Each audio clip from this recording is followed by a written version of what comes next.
High বন্ধুরা, আজ অনেক দিন পর চলে গেলাম বেড়াতে পাহাড়ে। না, পাহাড় ঠিক না, এটা পাহাড়ের সাথে এক মন্দিরের জায়গা, পঞ্চলিঙ্গেশ্বর মন্দির। আর আমরা গিয়ে যেখানে উঠেছিলাম সেই হোটেল থেকে পাহাড়ের দৃশ্যটা দেখা যায়। এত সুন্দর, এত অপূর্ব দৃশ্য। সেই হোটেলের পাশ থেকেই অনেকক্ষণ ধরে দাঁড়িয়ে দাঁড়িয়ে দেখছিলাম। আর দাঁড়াবার পর সেখানে মনে হলো একটু কয়েকটা ফটোশ্যুট করে নিলাম। তারপর রেডি হয়ে চলে গেলাম বাবার মন্দিরের উদ্দেশ্যে। এই ঝর্ণাটা দেখতে পাচ্ছ তোমরা, এই ঝর্ণাটার পাশ দিয়ে সোজা সিঁড়ি ধরে ওপর দিকে উঠে যেতে হয় বাবার মন্দিরের কাছে। এই এতগুলো সিঁড়ি টপকে ঝর্ণার আওয়াজ শুনতে শুনতে সোজা ওপরের দিকে উঠতে হয়। আর তার সাথে সাথে আছে তো প্রকৃতির এই মনোরম দৃশ্য, দারুণ। যা মানে এত দূর উঠে আসার পর যে আমাদের কষ্টটা অনেকটা লাঘব করে দেয়।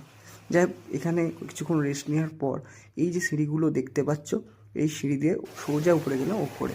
সেখানে একটা ঝর্ণা বইছিল, সেখানে কিছুক্ষণ দাঁড়িয়ে একটু হাত দিয়ে ঝর্ণাকে স্পর্শ করে আবার এগিয়ে চললাম বাবার মন্দিরের উদ্দেশ্যে। ওপরে উঠে দেখি বাবার মন্দিরের পুজো দেওয়ার এত লাইন, আর কি হাতে একদমই টাইম নেই।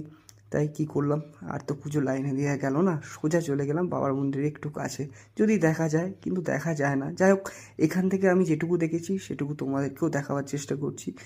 ওই যে দেখতে পাচ্ছ ঝর্ণাটা পড়ছে এবং একজন কাকিমা সেই ঝর্ণাটার নিচে যাচ্ছে, ঠিক ওইখানেই বাবা অবস্থান করছেন, ঝর্ণাটার ঠিক নিচে, যেটাকে হাত দিয়ে স্পর্শ করে দেখতে হয়।